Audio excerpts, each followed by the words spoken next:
शायद ये मेरी आखिरी रिपोर्ट होगी भाई रवेल सिंह जी की मृत्यु पर। मैं इसको मृत्यु कह रहा हूं, मर्डर या कत्ल नहीं कह रहा। इसके बारे में भी बात करूंगा।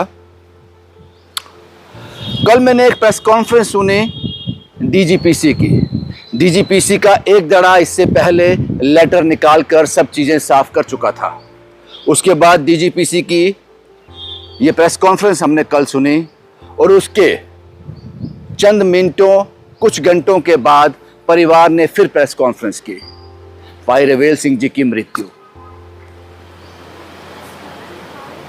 हम इसमें जितना उलझते जाएंगे, उलझते ही जाएंगे, निचोड़ कोई नहीं निकलेगा।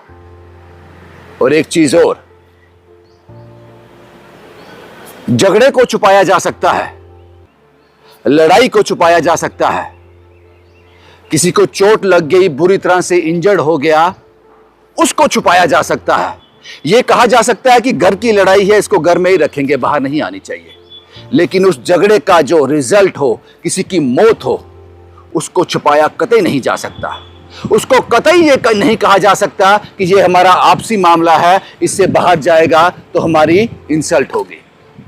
जो ऐसा करेगा भी, मैं मौत की बात कर रहा हूं, वो कानून की नजर में गुनाहगार है।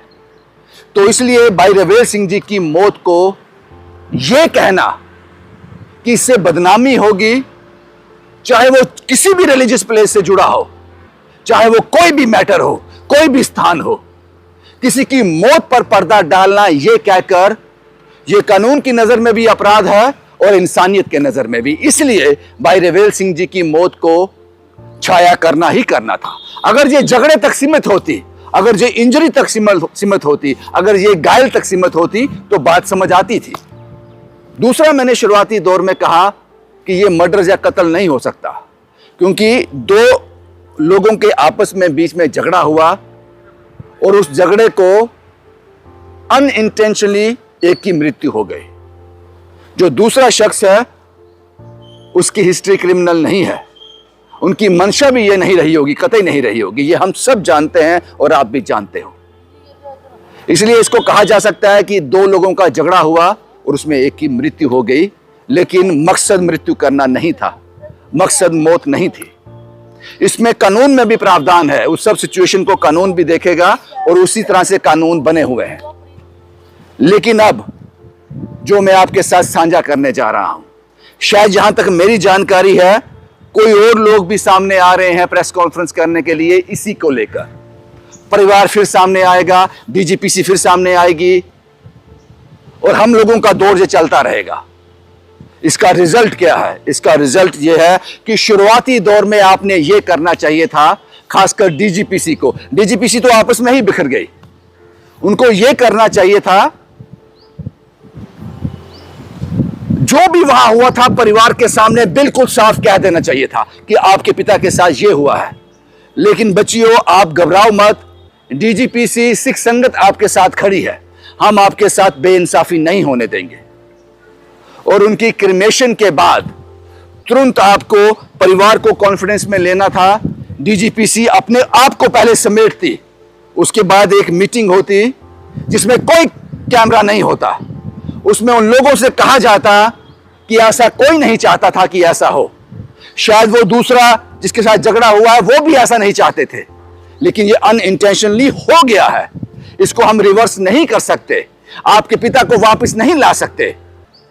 आपके पिता के साथ ये हुआ है, वो सब उनको बताना चाहिए था, जो आज आप प्रेस कॉन्फ्रेंस के माध्यम से बता रहे हो। शुरुआती दौर में क्रिमेशन के तुरंत बाद और उसके बाद उस परिवार को, क्योंकि मैंने कहा कि एक ही आदमी कमाने वाला था, दोनों बेटियों की शादी हो गई है, माता और पिता अकेले रहते हैं, तो वही कमाने वाले थे। उस परिवार को कंपनसेट किया जाता, एश्योर किया जाता, डीजीपीसी आपको यह देने जा रही है वन टाइम सेटलमेंट, या फिर यह कहा जाता कि जब तक रवेल सिंह जी की सर्विसेज गुरुद्वारा साहब में थी, जब तक वो रिटायर नहीं हो जाते, अगर कोई वो एज बार है तो तब तक आपको पेंशन दी जाएगी। लेकिन एक पर्टिकुलर कंपनसेट उनको किया जाता। यह तरीका था, क्योंकि वो बच्चियां, वो परिवार भी समझता कि डीजीपीसी ने और गुरु नानक नगर गुरुद्वारा साहब की कमेटी ने हमसे कुछ नहीं छुपाया। वो समझता परिवार और वो एग्री भी हो जाता, क्योंकि अगर कत्ल किसी को मारना मंशा से हो, उसके पीछे कोई मोटो हो, कोई लालच हो, वेपन से हमला किया हो, तेजधार हथियार से हमला हुआ हो, गोली मारी हो, तो समझ आता है और उसका बैकग्राउंड क्रिमिनल हो कि ये कत्ल करने के इरादे से ही आया था। लेकिन इस केस में ऐसा बिल्कुल नहीं है। लेकिन इस केस को प्रोजेक्ट करने में डीजीपीसी कहीं ना कहीं फेल हुई है। मैंने आपसे पहले कहा कि जब ये हैपन हुआ था, जब वो अस्पताल में गए, वहां से घर आए, परिवार से बात करनी चाहिए थी खुलकर। आपके पिता के साथ ऐसा हो गया है। क्रिमेशन के बाद हम आपके साथ एक मीटिंग करेंगे और ये सब उसमें हम आपको देने जा रहे हैं। उस परिवार की मंशा कभी यह नहीं होगी कि दूसरे शख्स को फांसी पर चढ़ा दिया जाए या सारी उम्र वो जेल की काल कोठरी में सड़े। यह मंशा कभी, हां, ये वहां डिपेंड करता है, यहां मोटो हो, यहां मोटिव हो। और हम जानते हैं कि ये लोग वैसे है ही नहीं। ये लोग गुरु के वजीर हैं, पाठ पूजा करना लंबे समय से कर रहे हैं। तो इस केस को, इस घटना को, इस मौत को अच्छी तरह हैंडल करने में डीजीपीसी नाकामयाब हुई है, यह मानना पड़ेगा आपको। और उसके बाद उस गुरुद्वारा साहिब की कमेटी भी नाकामयाब हुई है। मैंने आपसे पहले कहा, बात समझ आती है कि बात बाहर आएगी तो बदनामी होगी, लेकिन अगर वो बात झगड़े तक सीमित हो, अगर वो बात इंजरी तक सीमित हो, अगर वो बात हड्डी टूटने तक सीमित हो, अगर वो लॉस रिपेयरेबल हो, तो बात को दबाया जा सकता है। परिवार बार बार नहीं आनी चाहिए कि बदनामी होगी, अंदर बैठकर हम इसको सुलझा लेंगे। लेकिन अगर वो झगड़ा, वो घटना मौत तक पहुंच जाए, फिर आप उसको छुपाएंगे तो आप कानून के भी गुनाहगार हैं और जिस शख्स की मौत हुई है उसके परिवार के भी गुनाहगार हैं, अगर ऐसा किसी ने किया है। लेकिन इसमें जो भी हुआ, इस केस में सब कुछ लेट हुआ। हमारी पहली रिपोर्ट उस वक्त हुई जब बलविंदर सिंह और सुरजीत सिंह का डीजीपीसी के लेटर पैड पर वो लेटर बाहर आया। दूसरी रिपोर्ट हमने की, उस परिवार से बात करनी वो जरूरी था। तीसरी रिपोर्ट हमने की, बलविंदर सिंह से बात करनी जरूरी थी कि वो लेटर आपने निकाला, मंशा क्या थी, क्यों निकाला आपने लेटर, बाकी डीजीपीसी सामने नहीं आ रही, वो बात करनी जरूरी थी। और चौथी बात हम डीजीपीसी के उन मेंबर से भी करते। उनकी प्रेस कॉन्फ्रेंस आ गई, वो देखने के बाद हमने उनको कांटेक्ट करने की कोशिश भी की, लेकिन किसी कारणवश उन तक हम नहीं पहुंच पाए। लेकिन उस प्रेस कॉन्फ्रेंस के तुरंत बाद परिवार ने फिर प्रेस कॉन्फ्रेंस की और उसके बाद यहां तक मुझे जानकारी है कुछ और लोग सामने आ रहे हैं इस इश्यू को लेकर, शायद प्रेस कॉन्फ्रेंस करने जा रहे हैं। इससे मिलेगा क्या? इसका हल वही है, परिवार को कॉन्फिडेंस में लो।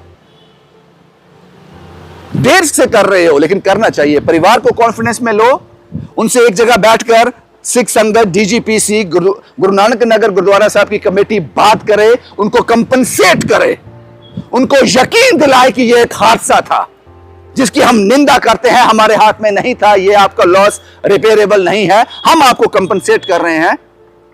आज के बाद से आपकी माता की जिम्मेदारी हमारी है।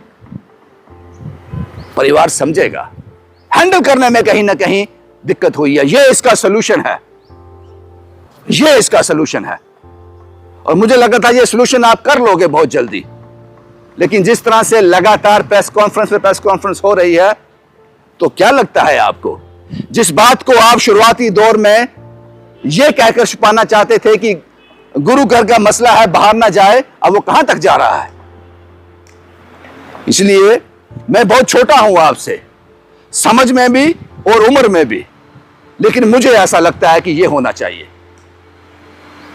बाकी आप लोग बहुत समझदार हो, इस पर सियासत नहीं होनी चाहिए, क्योंकि यहां चुनाव होते हैं, यहां इलेक्शन के दौर से निकलकर लोग सामने आते हैं, वहां सियासत एक जगह अपना घर बना लेती है।